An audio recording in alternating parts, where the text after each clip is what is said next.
여러분 안녕하십니까? 7월 5일 수요일 아침 뉴스투데이 대전 세종 충남 시작합니다. 천안에서 부모가 출산 뒤 출생신고를 하지 않고 방치했던 2살 배기 아이가 경찰에 발견됐습니다. 실제 태어났지만 출생신고를 하지 않은 이른바 유령 영아가 우리 지역에서 확인된 사례만 30명이 넘는데요. 경찰이 본격적인 수사에 나선 가운데 전수조사가 이루어지면 그 사례가 얼마나 될지 아직 가늠조차 안 되고 있습니다. 고병권 기자가 보도합니다. 지난달 24일 새벽 천안시 대흥동의 한 가정집에서 가정폭력 신고가 접수됐습니다. 남편이 아내와 아이를 때렸다는 내용인데 출동한 경찰이 아이 인적사항을 묻는 과정에서 출생 미신고 사실이 드러났습니다. 2021년 1월에 아이가 태어났지만 2년 넘게 출생신고를 하지 않았던 겁니다. 출생신고가 빨리 이루어질 수 있도록 제일 먼저 집중해서 부모님이랑 상담도 하고 출생신고를 좀 설득하는 과정이 있고요. 아이 엄마는 전 남편과 이혼 수속이 마무리되지 않은 상태에서 현 남편과 아이를 갖게 돼 출생신고에 법적인 어려움을 겪었던 것으로 전해졌습니다. 경찰은 출생신고가 안 돼 결핵 등 필수 백신 예방접종이 제대로 이루어지지 않았을 가능성이 있다고 보고 이를 확인하기 위해 부부를 아동 유기 방임 혐의로 입건했습니다. 전국적으로 출생 미신고 아동, 이른바 유령 아동에 대한 전수조사가 이루어지는 가운데 지금까지 대전에서 26건, 충남에서 9건의 의심 사례가 파악돼 각 지자체가 경찰에 수사 의뢰했습니다. 세종시에서도 4건에 대한 수사 의뢰를 검토하고 있습니다. 의심 사례 대부분이 아이를 베이비박스에 데려다 놓는 영아 유기 사례인 것으로 확인됐습니다. 경찰은 판례 분석을 통해 의뢰받은 사건에 대한 처벌 가능 여부를 검토하고 있습니다. 보호자가 아이를 베이비박스에 버려두고 왔더라도 사전에 아이를 맡게 될 관리자 측과 충분한 상담 혹은 협조 요청을 했다면 처벌할 수 없다는 판례가 있기 때문입니다. 경찰은 오는 7일까지 추가로 의심 사례를 접수한 뒤 다음 주 월요일쯤 정확한 수사 대상과 방향을 발표할 계획입니다. MBC 뉴스 고병관입니다.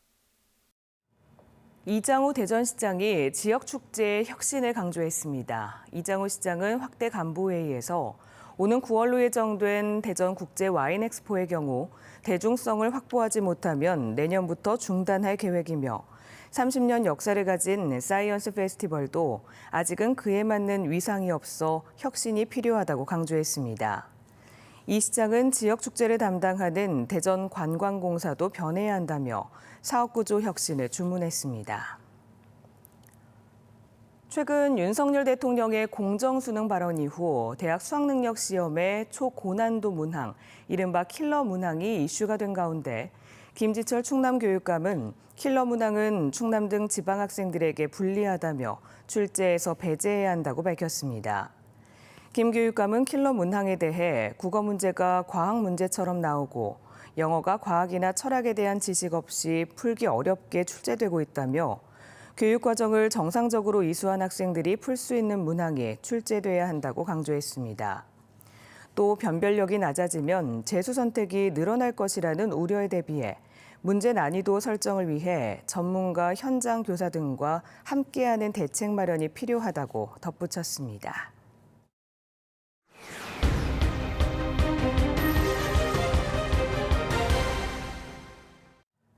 시청자들이 보내주신 제보를 바탕으로 한 제보는 MBC 순서입니다. 최근 전국적으로 중장년층을 중심으로 파크골프 열풍이 불고 있는데요. 그런데 대전에서는 최근 공공 파크골프장의 특정 시설들을 일부 협회들이 독점 사용해 민원이 빗발치고 있습니다.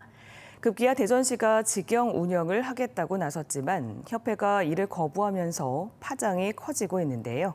김성국 기자가 취재했습니다. 대전 갑천 옆에 위치한 한 파크 골프장. 아침부터 많은 시민들이 파크 골프장을 찾아 경기를 즐깁니다. 운동을 하다 잠시 쉬는 시간, 에어컨이 설치된 휴게 공간, 즉 클럽하우스로 이용되는 조립식 시설이 버젓이 있지만 시민들은 들어갈 수가 없습니다. 도어락에 비밀번호가 입력돼 있어 특정 협회 회원들만 들어갈 수 있기 때문입니다. 요즘 이렇게 날씨가 뜨거운데도 그냥 저기 앉아서들 그냥 쉬고 여기 에어컨도 있고 그런데도 우리가 이 사무실을 조금도 이용을 못해요. 이 클럽하우스는 대전시가 세금으로 만들어 시민들을 위해 제공한 공간입니다. 그런데 몇몇 파크골프협회에서는 자신들의 회원들에게만 이용하도록 하고 있는 겁니다. 어디서 왔느냐, 왜 왔느냐, 그다음에 왜 협회회를 내지도 않고도 운동을 하느냐, 나가라, 이런 소리를 많이 들었기 때문에. 이처럼 일부 파크골프협회들이 공공파크골프장 3곳을 독점 사용해 민원이 빗발치자 대전시는 이달부터 시설관리공단을 통해 직영하도록 조치했습니다. 7월부터 대전시 시설관리공단에서 이곳 파크골프장을 직영 운영하기로 해 협회 측에 클럽하우스를 비워달라고 요청했지만 협회는 이를 무시하고 마음대로 문을 잠가둬 공단은 물론 시민들도 이용하지 못하는 상황입니다. 대전시는 클럽하우스 등 시설물에 대한 재산 반환 요청 공문까지 3개 협회에 보냈지만 요지부동입니다. 유성구 가천 1, 2부장, 서구 유동천 부장에 저희가 발송을 했습니다. 저희가 직영 준비를 위해서 클럽하우스 반환을 협회에다가 2차례를 요구를 하였지만 반환을 좀 거부하고 있는 실정입니다. 이들 협회들은 파크골프장을 조성할 때부터 자신들이 시설을 운영하고 관리했기 때문에 클럽하우스를 반환할 수 없다는 입장입니다. 대전시에서 이 건물을 지었지만 유성협회 회원들을 위해서 지어준 거예요. 협회 사무실을 빼서 밖으로 나가라? 이건 아니죠. 시민들의 세금으로 지었고 따라서 모두가 이용해야 할 공공재가 일부 회원들에게만 독점되는 이해 못할 상황이 계속되고 있습니다. MBC 뉴스 김성국입니다. 부여군이 2차 전지 제조 설비 업체인 중국 한커사와 역대 최대인 3,800만 달러, 우리 돈으로 500억 원에 달하는 투자 협약을 맺었습니다. 부여군은 이 협약으로 한커 기업이 5년간 은산 2산업단지 5만 제곱미터 부지에 생산 설비와 기숙사 등을 건립하게 돼 200여 명의 일자리와 1조 5천억 원의 생산 유발 효과가 기대된다고 설명했습니다. 부여군은 보조금과 각종 인허가 절차를 간소화해 한커사가 조속히 입주할 수 있도록 지원할 계획입니다. 심정수 금산군 의회 의장이 취임 1년 만에 의장직에서 스스로 물러났습니다. 심정수 의장은 최근 농지법을 위반한 혐의로 경찰 조사를 받는 등 신변 문제로 부담을 느낀 것으로 알려졌으며 지난달 말 의장 사퇴서를 제출한 데 이어 소속 정당이었던 국민의힘에서도 탈당했습니다. 금산군 의회는 심 의장의 사퇴서를 처리했으며 내일 임시회를 열어 후임 의장을 선출할 예정입니다. 대전은 한국항공우주연구원을 중심으로 한 항공연구가 활발하고 드론 기업도 모여 있지만 정작 드론 비행이 법으로 대부분 금지돼 있는 것이 현실입니다. 규제가 관련 산업 발전에 걸림돌이 되온 격인데요. 대전시가 드론 산업을 활성화하기 위해 규제 완화에 나섰습니다. 이승섭 기자입니다. 대전에서 17년 동안 운영된 드론 제조업체. 주로 군사용 드론을 만드는데 뛰어난 기술력으로 지난해 100억 원 넘는 매출을 올렸고 수출도 시도하고 있습니다. 그런데 회사 주변에서는 드론을 띄울 수 없어 시험 비행조차 할 수 없는 것이 현실입니다. 간단한 시험조차도 타 지역을 전전하면서 또 눈치 봐가면서 지금까지 개발해왔던 게 현실이고요. 대전은 국가 중요 시설인 한국원자력연구원의 방호를 이유로 시내 전역에서 드론 비행이 금지되어 왔는데 이제 상황이 바뀌었습니다.